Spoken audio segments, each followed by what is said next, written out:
ಶಾಶ್ವತ ಪರಿಣಾಮ 17ನೇ ಪೇಜ್ 17 ವೇದಾಂತದಿಂದ ಜನಜೀವನ ಮೇಲೆ ಆಗುವ ಅಲ್ಲ ಆಗ್ಬಿಟ್ಟಿದೆ ಆಡಲಿ ವೇದಾಂತದಿಂದ ಜನರ ಮೇಲೆ ಆಗಿರುವ ಶಾಶ್ವತ ಪರಿಣಾಮ ಆಗುವ ಆಗ್ಬೇಕಲ್ವಾ ಆಗುವ ಶಾಶ್ವತ ಪರಿಣಾಮ ಓದ್ತೀರಮ್ಮ ಓದ್ತೀರಾ ಮೀ ಕೊಡ್ಬೇಕು ಯಾರು ಓದ್ತೀರಮ್ಮ ಸುರೇಖಮ್ಮ ಓದ್ತೀರಾ ತಕೊಳ್ಳಿ ಇದನ್ನು ಮ್ಯೂಟು ನಿಧಾನಕ್ಕೆ ಓದಿ ಬಹಳ ಮುಖ್ಯವಾದ ವಿಚಾರ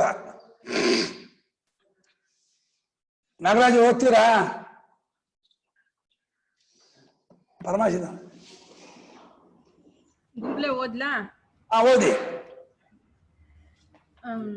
ಎಲ್ಲಿ ಹೇಳಿ ವೇದಾಂತದಿಂದ ಜನಜೀವನದ ಅಲ್ಲಿಂದನಾ ಹೌದು ಹೌದು ವೇದಾಂತದಿಂದ ಜನಜೀವನದ ಮೇಲೆ ಆಗಿರುವ ಶಾಶ್ವತ ಪರಿಣಾಮ ವೇದಾಂತವು ಲೌಕಿಕ ವೈದಿಕ ಶಾಸ್ತ್ರಗಳಿಗೆಲ್ಲ ಸಮ್ಮತವಾಗಿ ಅವುಗಳ ಜೀವಾಳದಂತೆ ಇರುವುದೆಂದು ನಾವು ಹೇಳಿರುವುದನ್ನು ಕೇಳಿ ಈ ದರ್ಶನವು ಶಾಸ್ತ್ರಜ್ಞಾನವುಳ್ಳವರಿಗೆ ಮಾತ್ರವೇ ಪ್ರಯೋಜನಕಾರಿ ಎಂದು ಎಂದಿಗೂ ಭಾವಿಸಬಾರದು.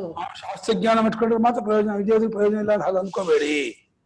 ತರ್ಕ ಪ್ರಧಾನವಾದ ಮಿಕ್ಕ ದರ್ಶನಗಳು ಸಾಮಾನ್ಯ ಜನರಿಗೆ ನಿಲುಕುವಂತೆ ಇಲ್ಲವೆಂಬುದು ನಿಜ. ಆದರೆ ವೇದಾಂತದ ವಿಷಯವು ಹಾಗಲ್ಲ. ಏಕೆಂದರೆ ಕರ್ಮ, ಪುಣ್ಯ, ಪಾಪಗಳು, ಜನ್ಮಾಂತರ, ಬಂಧ ಮೋಕ್ಷ ಮುಂತಾದ ವೇದಾಂತದ ಮಾತುಗಳು ನಮ್ಮ ದೇಶದ ಪ್ರಾಕೃತ ಜನರ ಬಾಯಲ್ಲಿ ಕೂಡ ಇರುತ್ತವೆ. ಯಾಚಕಪ್ಪ ಹೇಳ್ತೀಯಾ, ಎಲ್ಲ ಸಾಯೋದೆ ಹುಟ್ಟಿದವರಲ್ಲ ಅಂತೆಲ್ಲ ಹೇಳ್ತಾರೆ. ದುಡ್ಡು ಕಳ್ಕೊಂಡು ಏನ್ ಮಾಡಕ್ಕಾಗತ್ತೆ, ಹೋಗೋದೆ ದುಡ್ಡು ಅಂತ. ಬಹಳ ಇದು ವೈದ್ಯ ಮತ್ತೆ ವೇದಾಂತ ಮತ್ತೆ ಇದೆಲ್ಲ ಬಹಳ ಚೀಪು, ಎಲ್ಲರ ಬಾಯಲ್ಲೂ ಬರುತ್ತೆ. ಅಯ್ಯೋ ತಲೆನೋವ ಅಮೃತ ನೆನೆಸ್ಕೊಡ್ರಿ ಅಂತಾರೆ. ಅಯ್ಯೋ ಹಲ್ನೋವ ಒಂಚೂರು ಇದು ಇಟ್ಕೊಂಡ್ಬಿಟ್ಟಿದ್ದೆ, ಏನೋ ಯಾರಿಗೂ ಹೇಳಿ ಅವ್ನ ಔಷಧಿ ಹೇಳ್ತಾರೆ ಅವರು, ಯಾರೋ ಆಗಲಿ ಅವರು, ಅದು ಏನು ಗೊತ್ತಿಲ್ಲ. ಅದು ವೈದ್ಯಕೀಯ ಬಹಳ ಚೀಪು, ವೇದಾಂತವು ತುಂಬಾ ಚೀಪು, ಎಲ್ಲರೂ ಹೇಳ್ತಾರೆ ಅದಕ್ಕೊಂದು ರೆಮಿಡಿನ. ಏಕೆಂದರೆ ಇವುಗಳು ಎಲ್ಲರಿಗೂ ಆಚರಣೆಗೆ ತರುವುದಕ್ಕೆ ಆಗುವಂತಹ ವಿಷಯಗಳ ವಿಚಾರಗಳೇ ಆಗಿರುತ್ತವೆ. ಈ ವಿಷಯಗಳ ವಾದಗಳನ್ನು ಜಾಣರಾದವರು ಎಷ್ಟು ಬೇಕಾದರೂ ಪರಿಶೋಧನೆ ಮಾಡಿ ತಮ್ಮ ಬುದ್ಧಿಗೆ ತೃಪ್ತಿಯನ್ನುಂಟು ಮಾಡಿಕೊಳ್ಳಬಹುದು. ದಡ್ಡರಾದವರು ಇವನ್ನು ನಂಬಿದ ಮಾತ್ರದಿಂದ ಇಹದಲ್ಲಿ ನೀತಿವಂತರಾಗಿ ಸುಖವಾಗಿ ಬಾಳಿ ಪರದಲ್ಲಿಯೂ ಗತಿಯನ್ನು ನಿರೀಕ್ಷಿಸಬಹುದಾಗಿದೆ. ತರ್ಕ ಪ್ರಧಾನವಾದ ದರ್ಶನಗಳನ್ನು ಕಂಡುಹಿಡಿದ ತತ್ವಚಿಂತಕರು ತಮ್ಮ ಬುದ್ಧಿಯ ಪ್ರತಿಭೆಯನ್ನು ಜನರಲ್ಲಿ ತೋರಿಸಿಕೊಂಡಿರುವರೇ ಹೊರತು ತಮ್ಮ ವಿಚಾರಕ್ರಮದಿಂದ ಜನಜೀವನದ ಮೇಲೆ ಯಾವ ಸತ್ಪರಿಣಾಮವನ್ನೂ ಮಾಡಿದರೆಂದು ಹೇಳುವುದಕ್ಕಿಲ್ಲವಾಗಿದೆ. ಅಂಥ ತತ್ವಶಾಸ್ತ್ರ ಪ್ರವರ್ತಕರಲ್ಲಿ ಕೆಲವರು ತಾವೂ ಕೂಡ ತಮ್ಮ ಸಿದ್ಧಾಂತದ ಫಲವಾಗಿ ಜೀವನವನ್ನು ಸಾತ್ವಿಕವಾಗಿ ಮಾರ್ಪಡಿಸಿಕೊಂಡರೋ ಇಲ್ಲವೋ ಹೇಳುವುದು ಕಷ್ಟ. ಕೆಲವು ತಾರ್ಕಿಕ ದರ್ಶನ ಪ್ರವರ್ತಕರ ಹೆಸರು ಕೂಡ ಜನಸಾಮಾನ್ಯರ ನೆನಪಿನಲ್ಲಿಲ್ಲದೆ ಹೋಗಿರುತ್ತದೆ. ಇದಕ್ಕೆ ಬದಲಾಗಿ ವೇದಾಂತದಲ್ಲಿ ಬದ್ಧಾದರರಾಗಿದ್ದ ಮಹನೀಯರು ತಮ್ಮ ಇಡೀ ಜನ್ಮವನ್ನೇ ಈ ಸಿದ್ಧಾಂತಕ್ಕೆ ದಾರಿ ಎರೆದಿದ್ದಾರೆಂಬುದಕ್ಕೆ ಬೇಕಾದಷ್ಟು ನಿದರ್ಶನಗಳಿವೆ. ಅವರ ಭಕ್ತಿ, ಜ್ಞಾನ, ವೈರಾಗ್ಯಗಳ ತಂಬೆಳಕು ಅವರ ಸುತ್ತುವಲಯದಲ್ಲಿ ಇದ್ದವರ ಮೇಲೆಲ್ಲ ಬಿದ್ದು ಸುಖವನ್ನುಂಟು ಮಾಡುತ್ತಿತ್ತು. ಸಾಧುಗಳ ವಿಷಯದಲ್ಲಿ ನಮ್ಮ ದೇಶದ ಸಾಮಾನ್ಯ ಜನರ ಬಾಯಲ್ಲಿಯೂ ಬಳಕೆಯಾಗಿರುವ ಕೆಲವು ಸುಭಾಷಿತಗಳನ್ನು ನೆನಪಿಸಿಕೊಂಡರೆ ಅಧ್ಯಾತ್ಮ ವಿದ್ಯಾ ವಿಶಾರದರನ್ನು ಇಲ್ಲಿ ಹೇಗೆ ಗೌರವಿಸುತ್ತಾರೆಂಬುದು ಚೆನ್ನಾಗಿ ಮನದಟ್ಟಾಗುತ್ತದೆ.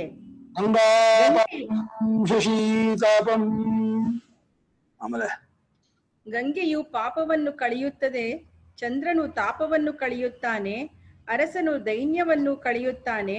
ಆದರೆ ಪಾಪವನ್ನು, ತಾಪವನ್ನು, ದೈನ್ಯವನ್ನು ಒಟ್ಟಿಗೆ ಕಳೆಯುವವರೆಂದರೆ ಸಾಧುಗಳೇ. ತೀರ್ಥಗಳೆಂದರೆ ನೀರಿನ ನದಿಗಳಲ್ಲ, ದೇವರೆಂದರೆ ಕಲ್ಲು ಮಣ್ಣುಗಳ ಮೂರ್ತಿಗಳಲ್ಲ. ನಿಜವಾಗಿ ಸಾಧುಗಳೇ ತೀರ್ಥ, ಸಾಧುಗಳೇ ದೇವರು. ನೀರಿನ ತೀರ್ಥಗಳು ವಿಗ್ರಹಸ್ಥರಾದ ದೇವತೆಗಳು ಬಹುಕಾಲ ಸೇವಿಸಿದ ಮೇಲೆ ಜನರನ್ನು ಪವಿತ್ರರನ್ನಾಗಿ ಮಾಡುತ್ತಾರೆ. ಆದರೆ ಸಾಧುಗಳು ತಮ್ಮ ದರ್ಶನ ಮಾತ್ರದಿಂದಲೇ ಜನರನ್ನು ಪಾವನಗೊಳಿಸುತ್ತಾರೆ. ವೇದ ಮಂತ್ರಗಳನ್ನು ಪರಮೇಶ್ವರನ ಅನುಗ್ರಹದಿಂದ ಕಂಡುಕೊಂಡ ಋಷಿಗಳನ್ನೂ ವೇದಾಂತ ತತ್ವಗಳನ್ನು ಚರ್ಚಿಸಿ ಅವುಗಳನ್ನು ಅನುಭವಕ್ಕೆ ತಂದುಕೊಂಡದ್ದಲ್ಲದೆ ಲೋಕದ ಕಲ್ಯಾಣಕ್ಕಾಗಿ ಅವನ್ನು ಗ್ರಂಥಗಳ ರೂಪಕ್ಕೆ ಇಳಿಸಿರುವ ಮಹನೀಯರ ಹೆಸರುಗಳನ್ನೂ ಈಗಲೂ ಜಿಜ್ಞಾಸುಗಳು ಕೃತಜ್ಞತೆಯಿಂದ ಸ್ಮರಿಸಿಕೊಳ್ಳುತ್ತಿದ್ದಾರೆ. ಮನುಷ್ಯನ ನಡೆನುಡಿಗಳ ಮೇಲೆ ಇಂಥ ಉತ್ತಮ ಪರಿಣಾಮವನ್ನುಂಟು ಮಾಡಬಲ್ಲ ವೇದಾಂತವು ಜನಾನುರಾಗಕ್ಕೆ ಪಾತ್ರವಾದದ್ದರಲ್ಲಿ ಆಶ್ಚರ್ಯವೇನು? ಈ ದರ್ಶನದ ಭಾವಗಳು ಸಂಸ್ಕೃತದಲ್ಲಿ ಶ್ರುತಿ ಸ್ಮೃತಿ ಪುರಾಣ ಕಾವ್ಯ ನಾಟಕಾದಿಗಳು ತುಂಬಿ ತುಳುಕುತ್ತಿರುವವು. ದೇಶ ಭಾಷೆಗಳಲ್ಲಿಯೂ ಕಾವ್ಯ, ಹಾಡು, ಲಾವಣಿ, ತತ್ವ, ಕೀರ್ತನೆ, ಗಾದೆ ಮುಂತಾದ ರೂಪಗಳನ್ನು ತೆಳೆದು ಎಲ್ಲೆಲ್ಲಿಯೂ ಹರಡಿಕೊಂಡಿರುವವು. ಎಲ್ಲಿದ್ದರೂ ಇದಕ್ಕೆ ಗೌರವವೇ. ಎಲ್ಲ ಅಂತಸ್ತಿನವರಲ್ಲಿಯೂ, ಎಲ್ಲ ಮತದವರಲ್ಲಿಯೂ, ಎಲ್ಲ ಜಾತಿಯವರಲ್ಲಿಯೂ, ಎಲ್ಲ ಕುಲದವರಲ್ಲಿಯೂ, ಎಲ್ಲ ವಯಸ್ಸಿನವರಲ್ಲಿಯೂ ಇದಕ್ಕೆ ಮನ್ನಣೆಯೇ. ಇಂಥ ಮನ್ನಣೆಯೇ ಅದ್ಭುತವಾಗಿದೆ ಇದರ ಮಹಿಮೆ. ಚಿಕ್ಕ ಹುಡುಗನಾಗಿದ್ದ ನಚಿಕೇತ, ಅವನಿಗೂ ಮನ್ನಣೆ. ಧ್ರುವ ಚಿಕ್ಕವನಿಗೆ ಮನ್ನಣೆ ಬಂತು. ವಯಸ್ಸಾಗಬೇಕು. ಈ ತತ್ವಜ್ಞಾನ ಯಾವ ವಯಸ್ಸ ಪಡ್ಕೊಂಡ್ರೆ ಅವ್ನು ಗೌರವ ಬರುತ್ತೆ, ಮರ್ಯಾದೆ ಬರುತ್ತೆ. ಈಗಿನ ವಿದ್ಯಾಭ್ಯಾಸ ಪದ್ಧತಿಗಳಲ್ಲಿ ವೇದಾಂತಕ್ಕೆ ಮನ್ನಣೆಯ ಸ್ಥಾನವು ದೊರೆಯಬೇಕಾದ ಅವಶ್ಯಕತೆ. ವೇದಾಂತವನ್ನು ಹೊರಕ್ಕೆ ತಂದ ಋಷಿಗಳ ಕಾಲದಲ್ಲಿ ಭೌತಿಕ ವಿಜ್ಞಾನ ಶಾಸ್ತ್ರವು ಹುಟ್ಟಿರಲಿಲ್ಲ. ಈಗಿನಂತೆ ಮೋಟಾರು, ರೈಲು, ಜಹಾಜು, ಆಕಾಶ ವಿಮಾನ, ಟೆಲಿಗ್ರಾಫ್, ರೇಡಿಯೋ ಮುಂತಾದ ಸಾಧನಗಳಾಗಲಿ, ತಿಳಿವಳಿಕೆಯನ್ನು ರಕ್ಷಿಸುವುದಕ್ಕೂ ಹರಡುವುದಕ್ಕೂ ಸಾಧನವಾಗಿರ ಮುದ್ರಣ ಯಂತ್ರಗಳಾಗಲಿ, ಮಿಕ್ಕ ಜ್ಞಾನ ಪ್ರಸಾರಣೆಯ ಸಾಧನ ವಿಶೇಷಗಳಾಗಲಿ ಆ ಕಾಲದಲ್ಲಿ ಇದ್ದವೆಂಬುದಕ್ಕೆ ಪ್ರಮಾಣವೇನೂ ಇಲ್ಲ. ಜನರ ದೇಹಾರೋಗ್ಯಕ್ಕೂ ಸುಖಜೀವನಕ್ಕೂ ಅವಶ್ಯವಾಗುವ ಸಾಮಗ್ರಿಗಳನ್ನು ಕಣ್ಣು ಮುಚ್ಚಿ ಬಿಡುವುದರೊಳಗೆ ನಿರ್ಮಿಸಬಲ್ಲ ಅದ್ಭುತ ಯಂತ್ರಗಳು ಆಗಿನ ಕಾಲಕ್ಕೆ ಇರಲೇ ಇಲ್ಲ. ಪ್ರಪಂಚದ ಜನಾಂಗಗಳನ್ನೆಲ್ಲ ತಾಡ ಹಾಕುವ ಸಂಬಂಧಕ ನಿಯಮಗಳಾಗಲಿ, ಸಂಘಶಕ್ತಿಯ ಬಲದಿಂದ ಮಹಾ ಕಾರ್ಯಗಳನ್ನು ಬಹುವೇಗವಾಗಿ ಅತ್ಯುತ್ತಮ ರೀತಿಯಲ್ಲಿ ನೆರವೇರಿಸಬಲ್ಲ ಸಂಘಟನಾ ಯುಕ್ತಿಗಳಾಗಲಿ ಆ ಋಷಿಗಳ ಕಾಲಕ್ಕೆ ಇದ್ದವೆಂಬುದಕ್ಕೆ ಯಾವ ಸಾಕ್ಷಿಯೂ ಇಲ್ಲ. ಆದರೆ ಇಷ್ಟರಿಂದ ಆ ಮಹರ್ಷಿಗಳು ಐಹಿಕ ಸುಖವನ್ನು ಅನುಭವಿಸುವ ಹಾದಿಯನ್ನು ಅರಿಯದ ಕಾರಣದಿಂದಲೇ ನಿರುಪಯೋಗಿಯಾದ ಅಧ್ಯಾತ್ಮ ವಿಚಾರಕ್ಕೆ ಕೈ ಹಾಕಿದ್ದರೆಂದಾಗಲಿ, ನವನಾಗರಿಕರಾದ ನಮ್ಮಗಳಿಗೆ ಅವರ ವಿಚಾರಗಳು ಯಾವ ಕೆಲಸಕ್ಕೂ ಬರುವ ಹಾಗಿಲ್ಲವೆಂದಾಗಲಿ ನಾವು ಹೆಮ್ಮೆ ಪಡುವುದಕ್ಕೆ ಅವಕಾಶವಿಲ್ಲ. ಏಕೆಂದರೆ ಅವರು ಏಕಾಂತವಾಸವನ್ನು ಬಯಸಿದ್ದು ವೈರಾಗ್ಯದಿಂದಲೇ ಹೊರತು ನಿರಾಶೆಯಿಂದೆಲ್ಲವೆಂಬುದನ್ನು ಈ ಮೊದಲೇ ಹೇಳಿರುತ್ತೇವೆ. ಲೋಕದಲ್ಲಿ ಸಮಸ್ತರೂ ಸುಖದಿಂದ ಜೀವಿಸಲೆಂದು ಇಹಪರ ಸುಖಗಳಿಗೆ ಸಾಧನವಾದ ತಿಳುವಳಿಕೆಯ ಗನಿಗಳಂತಿರುವ ಬಗೆ ಬಗೆಯ ಶಾಸ್ತ್ರಗಳನ್ನು ಅವರು ರಚಿಸಿರುತ್ತಾರೆ. ಧರ್ಮ, ಅರ್ಥ, ಕಾಮ ಎಂಬ ತ್ರಿವರ್ಗವನ್ನು ಎಲ್ಲಾ ದೃಷ್ಟಿಕೋನಗಳಿಂದಲೂ ಅಳೆದು ಅವುಗಳ ಎಲೆಕಟ್ಟನ್ನು ತೋರಿಸಿರುತ್ತಾರೆ. ಇದರ ಜೊತೆಗೆ ಆ ಮಹಾತ್ಮರು ಅನಂತವಾಗಿ ಕಾಣುತ್ತಿರುವ ಈ ಚೇತನ ಪ್ರಪಂಚದ ಗುಟ್ಟೇನು, ಇದು ಎಲ್ಲಿಂದ ಹೇಗೆ ಬಂದಿತು, ಇದಕ್ಕೂ ನಮಗೂ ಸಂಬಂಧವೇನು, ಇದಕ್ಕೆಲ್ಲ ಆಧಾರವಾಗಿರುವ ಪರಮಾರ್ಥ ತತ್ವವೊಂದುಂಟೆ, ಇದ್ದರೆ ಅದನ್ನು ತಿಳಿಯುವುದು ಹೇಗೆ ಎಂಬ ಮಂಗಳ ವಿಚಾರದ ಮಹಾತಪಸ್ಸಿಗೆ ತಮ್ಮ ಬಾಳುವೆಯನ್ನೆಲ್ಲ ದಾರಿ ಎರೆದಿದ್ದರು. ಈ ಮಹನೀಯರ ಉಪದೇಶವು ಯಾವುದೊಂದು ಕಾಲವನ್ನಾಗಲಿ ಅಥವಾ ಯಾವುದೊಂದು ದೇಶವನ್ನಾಗಲಿ ಮುಖ್ಯವಾಗಿಟ್ಟುಕೊಂಡು ಹೊರಟಿದ್ದಲ್ಲ. ಈ ಸಂಸಾರದಲ್ಲಿರುವ ಪ್ರತಿಯೊಂದು ಪ್ರಾಣಿಗೂ ಎಂದೆಂದಿಗೂ ಅತ್ಯವಶ್ಯವಾದದ್ದು. ಈಗಿನ ಕಾಲದವರಾದ ನಾವು ಎಷ್ಟು ಬುದ್ಧಿವಂತರೆಂದು ನಮ್ಮನ್ನು ನಾವೇ ಮೆಚ್ಚಿಕೊಳ್ಳುತ್ತಿದ್ದರೂ ನಮ್ಮ ಬುದ್ಧಿವಂತಿಕೆಯು ಸ್ವಾರ್ಥವನ್ನು ಮರೆತು ಕಂಡ ಕಡೆಗೆ ವಿನೋದಕ್ಕಾಗಿ ಅಡ್ಡಾಡುತ್ತಿರುವ ಚಿಕ್ಕ ಮಕ್ಕಳ ಬುದ್ಧಿವಂತಿಕೆಗೆ ಸಮಾನವಾಗಿದೆ. ನಮ್ಮ ಸ್ವರೂಪವೇನು, ನಾವು ಎಲ್ಲಿಂದ ಬಂದೆವು, ಎಲ್ಲಿಗೆ ಹೋಗುವೆವು, ಇವೇ ಮುಂತಾದ ಅತಿ ಮುಖ್ಯ ಪ್ರಶ್ನೆಗಳಿಗೆ ನಮ್ಮ ವಿಜ್ಞಾನ ಶಾಸ್ತ್ರಗಳು ಯಾವ ಉತ್ತರವನ್ನೂ ಕೊಡದೆ ಮೌನವಾಗಿರುತ್ತವೆ. ಅವು ಕಂಡು ಹಿಡಿದಿರುವ ಸಾಧನಗಳಲ್ಲಿ ಯಾವುದೊಂದು ಆತ್ಮಜ್ಞಾನಕ್ಕೆ ನಮಗೆ ಎಳ್ಳಷ್ಟೂ ಸಹಾಯವನ್ನು ಮಾಡಿರುವುದಿಲ್ಲ. ಈ ಸಾಧನಗಳು ಹೆಚ್ಚಿದಂತೆಲ್ಲ ದುಡ್ಡುಳ್ಳವರು ಇವುಗಳನ್ನು ಉಪಯೋಗಿಸಿಕೊಂಡು ಬಡವರನ್ನು ತಮ್ಮ ಕಾಲಡಿಯ ಜೀತಕ್ಕೆ ಇಟ್ಟುಕೊಳ್ಳುವುದಕ್ಕೂ ಅಧಿಕಾರವು ಕೈಯಲ್ಲಿರುವ ಬಲಿಷ್ಠರು ನಿರಪರಾಧಿಗಳಾದ ದುರ್ಬಲರನ್ನು ಗೋಳುಗುಟ್ಟಿಸುವುದಕ್ಕೂ ಹೆಚ್ಚು ಹೆಚ್ಚು ಅನುಕೂಲವಾಗುತ್ತಿವೆ. ಕೋಟ್ಯಾನುಕೋಟಿ ರೂಪಾಯಿಗಳನ್ನು ವೆಚ್ಚ ಮಾಡಿ ಸಕಲ ವಿದ್ಯಾನಿಲಯಗಳನ್ನು ಸ್ಥಾಪಿಸಿ ವಿದ್ಯಾ ಪ್ರಸಾರಣೆಯನ್ನು ಮಾಡುತ್ತಿರುವವೆಂದು ಹೆಮ್ಮೆ ಪಡುತ್ತಿರುವ ನಾವು ಹಿಂದಿನ ಋಷಿಗಳು ಮಾಡಿರುವ ವಿಚಾರಗಳನ್ನು ಹೊರಗೆ ಹಚ್ಚಿ ಇನ್ನೂ ಬಲವಾದ ಯುಕ್ತಿಗಳಿಂದ ಸ್ಪಷ್ಟಗೊಳಿಸಿ ಭದ್ರವಾಗಿ ನೆಲೆಗೆ ನಿಲ್ಲಬಹುದಾದ ಜನಸಾಮಾನ್ಯಕ್ಕೆ ಶಾಂತಿದಾಯಕವಾದ ಒಂದೇ ಒಂದು ದರ್ಶನವನ್ನು ಕೂಡ ಹೊರಕ್ಕೆ ತಂದಿರುವುದಿಲ್ಲ. ಈ ವಿಷಯಗಳಲ್ಲಿ ನಾವು ಮುಂದುವರಿದಿಲ್ಲವೆಂಬುದು ಹಾಗಿರಲಿ. ಹಿಂದಿನವರು ಮಾಡಿರುವ ವಿಚಾರಗಳು ಅತೀಂದ್ರಿಯವಾಗಿರುವುದರಿಂದ ಶಾಸ್ತ್ರಕ್ಷೇತ್ರವನ್ನು ಮೀರಿರುವವೆಂದೂ ಅವುಗಳು ಜನಜೀವನಕ್ಕೆ ಸಂಬಂಧಪಟ್ಟಿಲ್ಲವಾದ್ದರಿಂದ ಅವುಗಳ ಗೋಜಿಗೆ ಹೋಗತಕ್ಕದ್ದಲ್ಲವೆಂದೂ ಹೇಳುತ್ತಾ ಆ ಮಹಾಶಯರು ನಮಗಾಗಿ ಕಂಡುಹಿಡಿದಿರುವ ನಿಧಿಯನ್ನೇ ಅಸಡ್ಡೆಯಿಂದ ಕಾಣುತ್ತಿರುವೆವು. ವಿಜ್ಞಾನದ ಯುಗವೆಂಬ ಬಿರುದನ್ನಿಟ್ಟುಕೊಂಡಿರುವ ಈ ಕಾಲಕ್ಕೆ ಇದಕ್ಕಿಂತ ಹೆಚ್ಚಿನ ಕಳಂಕವು ಮತ್ತೆ ಯಾವುದು ತಾನೇ ಉಂಟಾದೀತು? ಹಲವು ಕಾರಣಗಳಿಂದ ಇತ್ತೀಚೆಗೆ ಉಪನಿಷತ್ತುಗಳ ಮತ್ತು ವೇದಾಂತದ ಅಭ್ಯಾಸವು ಕೆಳಕ್ಕಿಳಿದಿರುತ್ತದೆ. ಪಾಶ್ಚಾತ್ಯರ ನವನಾಗರಿಕತೆಯನ್ನು ಮೆಚ್ಚಿ ಎಲ್ಲಾ ಬಗೆಯಿಂದಲೂ ಅದನ್ನೇ ಅನುಕರಿಸಬೇಕೆಂದು ಹೊರಟ ನಮ್ಮ ದೇಶದ ಕೆಲವರು ಆ ಜನರ ಊಟ, ಉಡಿಗೆ, ಆಟ, ವ್ಯವಹಾರ ಇವುಗಳನ್ನೇ ಅಲ್ಲದೆ ಅವರ ಭಾಷೆ, ವಾಗ್ಮಯ, ವಿಚಾರ ಕ್ರಮಗಳು ಇವೇ ಮುಂತಾದವುಗಳ ಪರಿಶೀಲನೆಯಲ್ಲಿಯೇ ಮುಳುಗಿ ನಮ್ಮ ದೇಶಕ್ಕೆ ಮೀಸಲಾಗಿರುವ ಒಂದಾನೊಂದು ಸಂಸ್ಕೃತಿಯುಂಟೆಂಬುದನ್ನೇ ಮರೆತು ಬಿಟ್ಟರು. ಈ ಸಂದರ್ಭದಲ್ಲಿ ಶ್ರುತಿ, ಸ್ಮೃತಿ, ಪುರಾಣ, ದರ್ಶನ ಮುಂತಾದವುಗಳ ಅವಲೋಕನವು ಜನಾಂಗದ ಉತ್ತಮ ಭಾಗದವರಿಗೆ ಇಲ್ಲವಾಗಿ ಅದು ಬರಿಯ ಜೀವನ ಯಾತ್ರೆಗಾಗಿಯೇ ಅವುಗಳನ್ನು ಕಲಿಯುವವರ ಪಾಲಿಗೆ ಬಿತ್ತು. ಅದು ಪೌರೋಹಿತ್ಯ ಮಾಡೋದು, ಅದು ಪ್ರವಚನ ಮಾಡೋದು ತಗೊಳ್ಳೋ ಅನಾಯತೆ ಹೊರತು ಆತ್ಮೋದ್ಧಾರಕ್ಕೆ ಇರೋದು ಅಂತ ಆಗಲೇ ಇಲ್ಲ. ಇದಕ್ಕೆ ಅದು ಬಿಟ್ಟರು, ಬೇಡವೇ ಬೇಡ ಈ ಕಾಲಕ್ಕಲ್ಲ ಅಂತ. ಕ್ರಮಕ್ರಮವಾಗಿ ಆ ಅಲ್ಪಸಂಖ್ಯೆಯ ಜನರಿಗೂ ಪ್ರೋತ್ಸಾಹವಿಲ್ಲದೆ ಈ ಬಗೆಯ ವಿಚಾರಗಳು ಹೇಗೋ ಗುಟುಕು ನೀರಿನಿಂದ ಜೀವ ಹಿಡಿದುಕೊಂಡು ಬಾಳುವ ಕಾಲ ಬಂತು. ಹಳೆಯ ನೀರು ಬಿಡ್ತಾ ಇರ್ತಲ್ಲ ಸಾಯುವಾಗ, ಆ ಗುಟುಕು ನೀರಿನಿಂದ ಪ್ರಾಣ ಹಿಡ್ಕೊಂಡಂಗೆ ಈ ಪ್ರಾಣ ಹಿಡ್ಕೊಂಡಿದೆ. ಹಳೆಯ ಭಾವನೆಗಳನ್ನು ಕುರುಡು ನಂಬಿಕೆಯಿಂದ ಅಪ್ಪಿಕೊಳ್ಳುವ ಹೆಂಗಸರನ್ನು, ಮುದುಕರನ್ನು, ವಿದ್ಯಾಹೀನರನ್ನು ವೇದಾಂತಿಗಳು, ವೈರಾಗಿಗಳು, ಸಾಧುಗಳು, ಯೋಗೀಶ್ವರರು ಎಂದು ಬಗೆ ಬಗೆಯ ಹೆಸರಣಿಗಳನ್ನಿಟ್ಟುಕೊಂಡು ಮರಳುಗೊಳಿಸಿ ತಮ್ಮ ಬುಟ್ಟಿಯಲ್ಲಿ ಹಾಕಿಕೊಳ್ಳುವ ಠಕ್ಕರು ಹೆಚ್ಚಿದರು. ಎಷ್ಟು ನೋಡಿದ ಸಮಾಜವನ್ನ, ಯಾವ ಹೆಚ್ಚ ಇಷ್ಟು 70-80 ವರ್ಷ ಆಯ್ತು ಬರೋದು. ಅವ್ರು ಹೆಚ್ಚುತ್ತಾ ಇದ್ದಾರೆ, ಎಲ್ಲ ಮೋಸಗಾರರು ಹೆಚ್ಚಾಗ್ತಾ ಇದ್ದಾರೆ. ಆದರೆ ಇಂಥ ಕಣ್ಣು ನೀರಿಳಿಸುವ ದುರವಸ್ಥೆಗೆ ನಾವು ಇಳಿಯುವ ಹೊತ್ತಿಗೆ ಸರಿಯಾಗಿ ದೈವ ವಿಲಾಸದಿಂದ ಮತ್ತೊಂದು ಬಗೆಯ ಜಾಗೃತಿಯು ದೇಶದಲ್ಲಿ ಎದ್ದುಕೊಂಡಿತು. ಭರತಖಂಡದ ಪ್ರಾಚೀನ ವೈಭವವನ್ನು ಪರಿಶೋಧಿಸಿ ಅದರ ಘನತೆಯನ್ನು ಪ್ರಪಂಚದ ಮುಂದೆ ಇಡುವ ನಿಷ್ಪಕ್ಷಪಾತಿಗಳಾದ ಪಾಶ್ಚಾತ್ಯ ವಿದ್ವಾಂಸರ ನೆರಳು ನಮ್ಮವರ ಮೇಲೆ ಬಿತ್ತು. ಅದರ ಫಲವಾಗಿ ಇವರು ಕಂದೆರೆದು ನಮ್ಮ ದೇಶದ ಸಂಸ್ಕೃತಿಯ ಪ್ರತಿಯೊಂದು ಮೂಲೆಯನ್ನೂ ಮತ್ತೊಮ್ಮೆ ತಡಕಿ ನೋಡಬೇಕೆಂಬ ಹಂಬಲಿಕೆಯನ್ನು ತೋರಿಸುತ್ತಿದ್ದಾರೆ. ಮಿಕ್ಕ ವಿಷಯಗಳಲ್ಲಿ ಹೇಗೋ ಹಾಗೆ ವೇದಾಂತದ ವಿಚಾರದಲ್ಲಿ ಕೂಡ ಪರದೇಶದ ಭಾಷೆಗಳಲ್ಲಿಯೂ ಸಂಸ್ಕೃತದಲ್ಲಿಯೂ ದೇಶ ಭಾಷೆಗಳಲ್ಲಿಯೂ ಅನೇಕ ಉದ್ಗ್ರಂಥಗಳು ಈಚೆಗೆ ಹೊರಕ್ಕೆ ಬಂದಿರುತ್ತವೆ. ವೇದಾಂತವು ಯಾವ ಪಾಶ್ಚಾತ್ಯ ದರ್ಶನಕ್ಕೂ ಕಡಿಮೆಯದಲ್ಲವೆಂದೂ ಇದನ್ನು ಚೆನ್ನಾಗಿ ಅಭ್ಯಾಸ ಮಾಡಿ ಇದರ ಘನತೆಯನ್ನು ಜಗತ್ತಿನ ಜನತೆಯ ಮುಂದೆ ಇಡುವುದು ನಮ್ಮ ಕರ್ತವ್ಯವೆಂದೂ ಭಾವಿಸುವ ಹಲವು ಜನ ಮಹನೀಯರು ಈ ಕಾರ್ಯಕ್ಕಾಗಿ ದುಡಿಯುತ್ತಿದ್ದಾರೆ. ಆದರೆ ಇಷ್ಟೇ ಸಾಲದು. ಭರತಖಂಡದ ಭಾಗ್ಯ ನಿಧಿಯಾದ ಅಧ್ಯಾತ್ಮ ವಿದ್ಯೆಯು ನಮ್ಮದು ಎಂಬ ಹೆಮ್ಮೆಯು ಹಿಂದೂಗಳೆಲ್ಲರಿಗೂ ಮೈದೂರಬೇಕು. ಅದರ ತತ್ವಗಳು ನಮ್ಮ ವಿದ್ಯೆ, ಇದು ನಮ್ಮ ಅಧ್ಯಾತ್ಮ ವಿದ್ಯೆ, ಇದನ್ನು ಕಲ್ತ್ಕೋಬೇಕು, ಎಲ್ಲರಿಗೂ ಬರಬೇಕು ಅಭಿಮಾನ.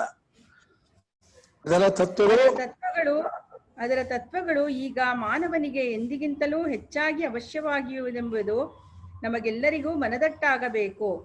ನಾವು ಗೌರವಾರ್ಹವಾದ ವಿದ್ಯಾ ಸಂಸ್ಕಾರವುಳ್ಳವರೆನಿಸಿಕೊಳ್ಳಬೇಕಾದರೆ ಈ ದರ್ಶನಕ್ಕೆ ನಮ್ಮ ದೇಶದಲ್ಲಿ ಏರ್ಪಟ್ಟಿರುವ ವಿದ್ಯಾಭ್ಯಾಸ ಪದ್ಧತಿಗಳಲ್ಲೆಲ್ಲ ಯಥಾಯೋಗ್ಯವಾಗಿ ಸ್ಥಾನವು ದೊರೆಯುವಂತೆ ಹವಣಿಸಬೇಕೆಂಬುದು ನಮಗೆಲ್ಲರಿಗೂ ಕಣ್ಣಿಗೆ ಕಟ್ಟಿದಂತಾಗಬೇಕು. ಆಯ್ತಾ? ಇಲ್ಲ, ಇನ್ನೂ ಟೈಮ್ ಇದೆಯಲ್ಲ, ಮುಕ್ಕಾಲು. ಇನ್ನೊಬ್ರು ಓದ್ತೀರಾ? ಓದಿಮ್ಮ ಯಾರೋ ಒಬ್ರೆ. ಹಾ ಓದಿಮ್ಮ ಸುರೇಖಮ್ಮ. ವೇದಾಂತ ವಿಚಾರಕ್ಕೆ ತಕ್ಕವರು ಯಾರೋ? ಅನ್ಮ್ಯೂಟ್ ಮಾಡ್ಕೊಳ್ಳಿ. ಓದಿ. ವೇದಾಂತ ವಿಚಾರಕ್ಕೆ ತಕ್ಕವರು ಯಾರು? ವೇದಾಂತಕ್ಕೆ ವಿಚಾರ ಶಕ್ತಿಯೂ ಇಚ್ಛೆಯೂ ಇದ್ದರೆ ಎಲ್ಲರೂ ಅಧಿಕಾರಿಗಳೇ. ಇಚ್ಛೆ ಇರಬೇಕು ಮತ್ತೆ ವಿಚಾರ ಶಕ್ತಿ ಇರ್ಬೇಕೆ ಹೊರತು ಜಾತಿ ಕುಲ ಗೋತ್ರ ಏನು ಬೇಡ. ಆಸಕ್ತಿ ಇದೆಯಾ, ವಿಚಾರ ಕೆಪಾಸಿಟಿ ಇದೆಯಾ ಮಾಡೋದಕ್ಕೆ ಮಾಡಿರು. ಯಾವ ಜಾತಿಯಲ್ಲಿ ಹುಟ್ಟಿರು ಎಲ್ಲರೂ ಹುಟ್ಟಿರು. ವಿಚಾರ ಇಚ್ಛೆ ಇರಬೇಕು, ವಿಚಾರ ಶಕ್ತಿ ಇರಬೇಕು, ಇಚ್ಛೆ ಇರಬೇಕು. ವೇದಾಂತ ದರ್ಶನದಲ್ಲಿ ಪರಮಾರ್ಥದ ವಿಚಾರವಿರುತ್ತದೆ ಎಂದು ಹೇಳಿದ್ದಾಗಿದೆ. ಇಡೀ ವಿಶ್ವಕ್ಕೆ ಆತ್ಮನಾಗಿರುವುದರಿಂದ ಅದು ನಮ್ಮಗಳಿಗೂ ಆತ್ಮನಾಗಿರುತ್ತದೆ ಎಂದು ತಿಳಿಸಿದ್ದಾಗಿದೆ. ವಿಶ್ವಕ್ಕೆ ಆತ್ಮ ಆದ್ಮೇಲೆ ನಮ್ಗೆ ಆತ್ಮ ಆಗದೆ ಇರತ್ತ? ನಮ್ಗೆ ಆತ್ಮ ಆಗಿಯೇ ಇದೆ.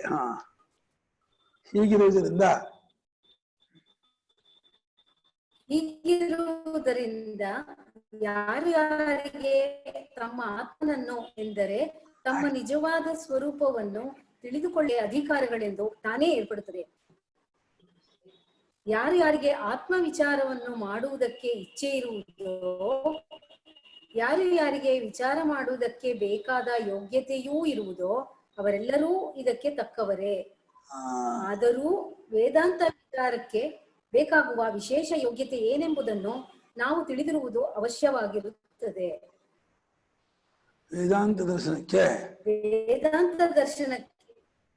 ವೇದಾಂತ ದರ್ಶನಕ್ಕೆ ಉಪನಿಷತ್ತುಗಳೇ ಮೂಲವಾದ್ದರಿಂದಲೂ, ಉಪನಿಷತ್ತುಗಳು ಶ್ರುತಿಯಾಗಿರುವುದರಿಂದಲೂ, ಶ್ರುತಿಗೆ ಅಧಿಕಾರವಿಲ್ಲದ ಸ್ತ್ರೀಯರು, ಶೂದ್ರರು, ವಿದೇಶಿಯರು ಈ ವಿಚಾರಕ್ಕೆ ತಕ್ಕವರಲ್ಲವೆಂದು ಕೆಲವರು ಹೇಳುವುದುಂಟು. ಕೆಲವರು ಹೀಗೆ ಹೇಳುವುದುಂಟು. ಅವರ ಈ ಭಾವನೆಯು ಸರಿಯಲ್ಲವೆಂದು ನಮಗೆ ತೋರುತ್ತದೆ ಎಂದು ನಮಗೆ ತೋರುತ್ತೆ. ಕೆಲವರಿಗೆ ಮಾತ್ರ ಸರಿಯಲ್ಲ ಅದು. ಆತ್ಮನೆಂದರೆ ತಮ್ಮ ಸ್ವರೂಪವು, ತಮ್ಮ ಸ್ವರೂಪವನ್ನು ತಾವು ವಿಚಾರ ಮಾಡಿ ತಿಳಿದುಕೊಳ್ಳುವುದಕ್ಕೂ ತಮಗೆ ಅಧಿಕಾರವಿಲ್ಲವೆಂಬ ಮಾತಿಗೆ ಅರ್ಥವೇನೂ ಇರುವುದಿಲ್ಲ. ನಾನು ಅನ್ಕೊಳ್ಳೋ ಅಧಿಕಾರನೇ ಇಲ್ಲ ಅಂದ್ರೆ ಅರ್ಥ. ನಾನು ಅನ್ಕೊಳ್ಳೋ ಅಧಿಕಾರ ಇಲ್ಲ, ನಿನ್ಕೊಳ್ಬೇಕು ಅಧಿಕಾರನ. ನಾನು ಯಾರು ವಿಚಾರ ಮಾಡೋಕೆ ಅಧಿಕಾರ ಇಲ್ಲ ಅರ್ಥ ಇದೆಯಾ ಅದಕ್ಕೆ? ಶಾಸ್ತ್ರದಲ್ಲಿ ವಿಹಿತವಾಗಿರುವ ವರ್ಣಾಶ್ರಮ ವಿಭಾಗದ ದೃಷ್ಟಿಯಿಂದ ನೋಡಿದಾಗಲೂ ವೇದಾಧ್ಯಯನಕ್ಕೆ ದ್ವಿಜರು ಮಾತ್ರ ಅಧಿಕಾರಿಗಳಾಗಿರುತ್ತಾರಾದರೂ ವೇದದಲ್ಲಿ ಹೇಳಿರುವ ಕರ್ಮಗಳನ್ನು ತಮ್ಮ ಯೋಗ್ಯತಾನುಸಾರವಾಗಿ ಮಾಡುವುದಕ್ಕೆ ಎಲ್ಲರೂ ಅಧಿಕಾರಿಗಳಾಗಿರುತ್ತಾರೆ. ಆದರೆ ನಾವು ಈಗ ವಿಮರ್ಶೆಗೆ ತೆಗೆದುಕೊಂಡಿರುವುದು ವೇದಾಧ್ಯಯನವಲ್ಲ, ಕರ್ಮಾನುಷ್ಠಾನವೂ ಅಲ್ಲ, ವೇದಾಂತದಲ್ಲಿ ಹೇಳಿರುವ ಅಧ್ಯಾತ್ಮ ವಿಚಾರವು. ಸರಿಯಾದ ಯೋಗ್ಯತೆಯುಳ್ಳ ಯಾರಿಗೂ ಈ ವಿಚಾರದಲ್ಲಿ ಅಧಿಕಾರವಿಲ್ಲವೆಂದು ನಮ್ಮ ಶಾಸ್ತ್ರಕಾರರು ಎಲ್ಲಿಯೂ ಹೇಳಿಲ್ಲ. ಎಲ್ಲಿ ಹೇಳಿಲ್ಲ ಶಾಸ್ತ್ರಕಾರರು ನಿಮ್ಗೆ ಅಧಿಕಾರ ಇಲ್ಲ, ಅದೆಲ್ಲ ವಿಚಾರ ಇಲ್ಲೇ ಇಲ್ಲ ಹೇಳಿದರೆ ಅದು ಯುಕ್ತಿಗೆ ಒಪ್ಪುವ ಹಾಗೂ ಇಲ್ಲ, ತಪ್ಪದು, ಅದು ಹೊಂದಲೂ ಇಲ್ಲ, ಅರ್ಥವಿಲ್ಲ ಅದು. ಉಪನಿಷತ್ತುಗಳನ್ನು ಅಧ್ಯಯನ ಮಾಡಿಕೊಂಡು ಅವುಗಳ ಮೂಲಕ ನೇರಾಗಿಯೇ ವಿಚಾರ ಮಾಡಬಲ್ಲವರು ಹಾಗೆಯೇ ಮಾಡಬಹುದು. ಅದಾಗದಿದ್ದವರು ಪುರಾಣಾದಿಗಳ ಶ್ರವಣವನ್ನು ಮಾಡಿ ಆ ಮೂಲಕವಾಗಿ ವಿಚಾರ ಮಾಡಬಹುದು.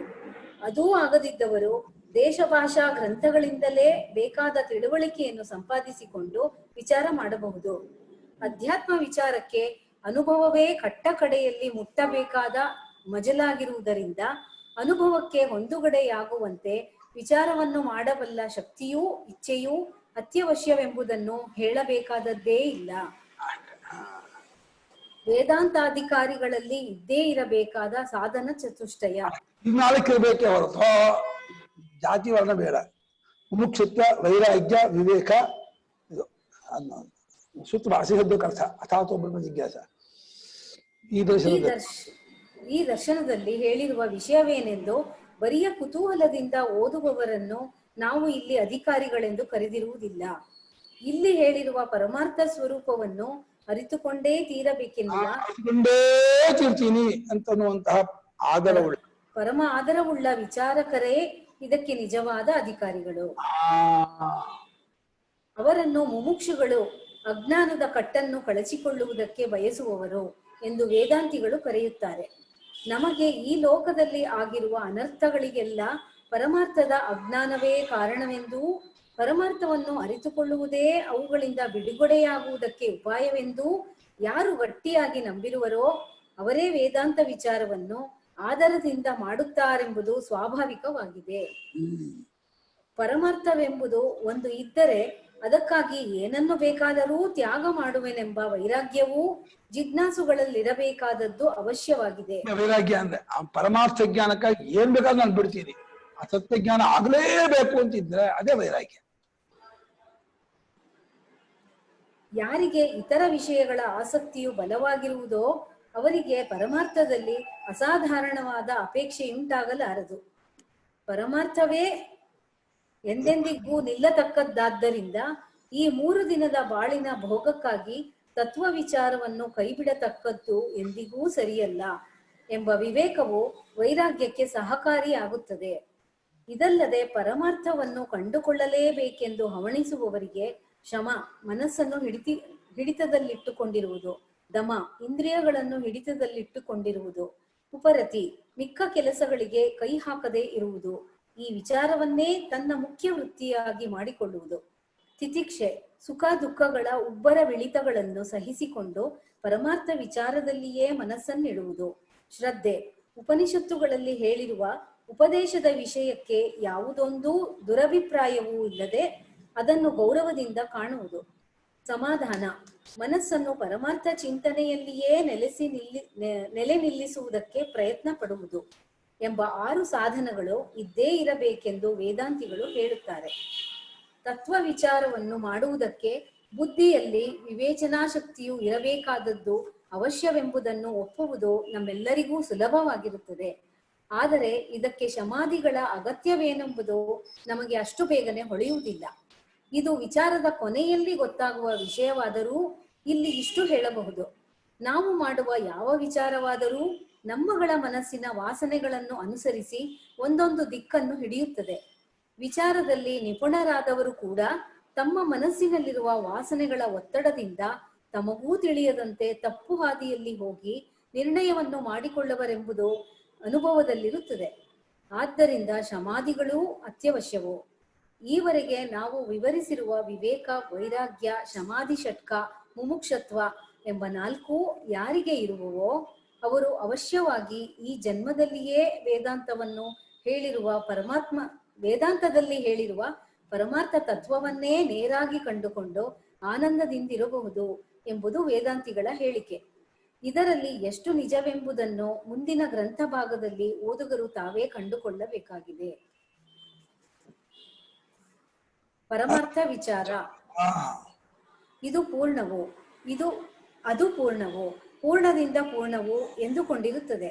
ಪೂರ್ಣದ ಪೂರ್ಣವನ್ನು ತೆಗೆದುಕೊಂಡರೆ ಪೂರ್ಣವೇ ಉಳಿದುಕೊಳ್ಳುತ್ತದೆ. ಬೃಹದಾರಣ್ಯಕ.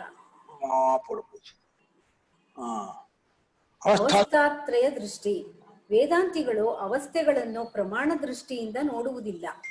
ಪರಮಾರ್ಥವನ್ನು ಕಂಡು ಹಿಡಿಯುವುದಕ್ಕೆ ಮಾಡಿರುವ ಪ್ರಯತ್ನಗಳಲ್ಲೆಲ್ಲ ಉಪನಿಷತ್ತುಗಳ ಆಧಾರದ ಮೇಲೆ ಹುಟ್ಟಿರುವ ವೇದಾಂತ ದರ್ಶನವು ತನ್ನದೇ ಆದ ಒಂದು ಎಲ್ಲಕ್ಕೂ ಹೆಚ್ಚಿನ ಸ್ಥಾನವನ್ನು ಸಂಪಾದಿಸಿಕೊಂಡಿರುವುದೆಂದೂ ಈ ಅಗ್ರಸ್ಥಾನಕ್ಕೆ ಆ ದರ್ಶನವು ಅನುಸರಿಸಿರುವ ಪೂರ್ಣ ದೃಷ್ಟಿಯೇ ಕಾರಣವೆಂದು ಹಿಂದಿನ ಪ್ರಕಾಶದಲ್ಲಿ ನಾವು ತಿಳಿಸಿರುತ್ತೇವೆ. ಅವಸ್ಥಾತ್ರಯ ದೃಷ್ಟಿಯೊಂದೇ ಪೂರ್ಣ ದೃಷ್ಟಿಯಾಗಿರುವುದರಿಂದ ಈ ದೃಷ್ಟಿಯಿಂದ ಮಾಡಿದ ಸಿದ್ಧಾಂತವೇ ಅನುಭವಕ್ಕೂ ಯುಕ್ತಿಗೂ ಹೊಂದಿಕೆಯಾಗಿರುವುದೆಂದೂ, ಮಿಕ್ಕ ದರ್ಶನಗಳ ದೃಷ್ಟಿಯೋ ಅಪೂರ್ಣವಾಗಿರುವುದರಿಂದಲೇ ಅವು ನೆಲೆಗೆ ನಿಂತಿಲ್ಲವೆಂದೂ ಹೇಳಿರುತ್ತೇವೆ. ಈ ಅವಸ್ಥಾತ್ರಯ ದೃಷ್ಟಿಯ ಸ್ವರೂಪವೇನು? ಮಿಕ್ಕ ದೃಷ್ಟಿಗಿಂತ ಇದರಲ್ಲಿರುವ ಹೆಚ್ಚುಗಾರಿಕೆಯೇನು?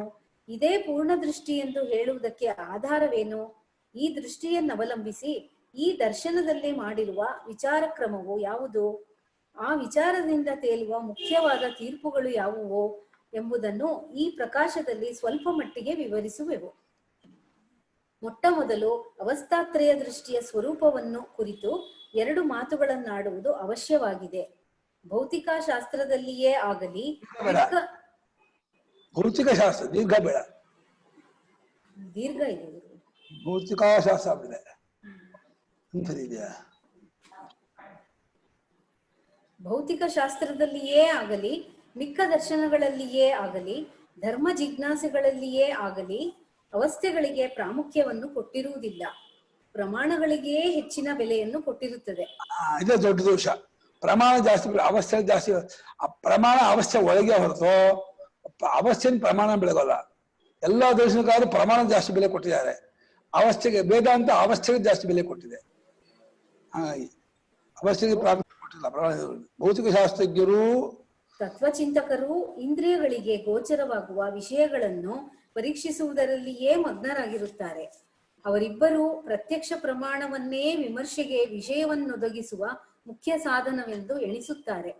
ಎಷ್ಟೆಷ್ಟು ಸೂಕ್ಷ್ಮವಾದ ಯಂತ್ರಗಳನ್ನು ಏರ್ಪಡಿಸಿಕೊಂಡಿದ್ದರೂ ಅವುಗಳೆಲ್ಲ ಪ್ರತ್ಯಕ್ಷವೆಂಬ ಕಾರಣಕ್ಕೆ ಉಪಕರಣಗಳೇ ಆಗಿರುತ್ತವೆಯಾದ್ದರಿಂದ ಭೌತಿಕ ಶಾಸ್ತ್ರದಲ್ಲಿ ಪ್ರತ್ಯಕ್ಷವೇ ಮೂಲ ಸಾಧನವಾಗಿರುತ್ತದೆ ಎಂದು ಎಣಿಸಿದರೆ ತಪ್ಪಾಗುವುದಿಲ್ಲ. ಭೌತಿಕ ಶಾಸ್ತ್ರಜ್ಞರೇ ಆಗಲಿ, ತತ್ವಶಾಸ್ತ್ರಜ್ಞರೇ ಆಗಲಿ, ಇಂದ್ರಿಯಗಳಿಗೂ ಮನಸ್ಸಿಗೂ ಗೋಚರವಾಗುವ ವಿಷಯಗಳನ್ನು ಬಿಟ್ಟು ಬೇರೆ ಏನನ್ನೂ ವಿಮರ್ಶೆಗೆ ತೆಗೆದುಕೊಂಡಿರುವುದಿಲ್ಲ. ಅವರು ತಾವು ಪ್ರತ್ಯಕ್ಷವಾಗಿ ಕಂಡ ವಿಷಯಗಳನ್ನು ಚೆನ್ನಾಗಿ ಪ್ರಯೋಗಾದಿಗಳಿಂದ ಪರಿಶೀಲಿಸಿ ಯುಕ್ತಿಗಳಿಂದ ಪೂರ್ವಾಪರ ವಿರೋಧವಿಲ್ಲದಂತೆ ಹೊಂದಿಸಿಕೊಂಡು ತತ್ವವನ್ನು ನಿರ್ಧಾರಣೆ ಮಾಡುತ್ತಾರೆ. ಭೌತಿಕ ಶಾಸ್ತ್ರಜ್ಞರು ವಿಷಯಗಳನ್ನು ಭಾಗವಾಗಿ ಆರಿಸಿಕೊಂಡು ಅವುಗಳ ವಿಶೇಷ ರೂಪಗಳನ್ನು ವಿಚಾರಿಸುತ್ತಾರೆ. ತತ್ವಶಾಸ್ತ್ರಜ್ಞರು ಅವುಗಳನ್ನು ಒಟ್ಟಾಗಿ ತೆಗೆದುಕೊಂಡು ಅವುಗಳ ಸಾಮಾನ್ಯ ರೂಪವನ್ನು ವಿಚಾರಿಸುತ್ತಾರೆ. ಈ ತಾರತಮ್ಯವನ್ನು ಬಿಟ್ಟರೆ ಅವರಿಬ್ಬರೂ ಒಂದೇ.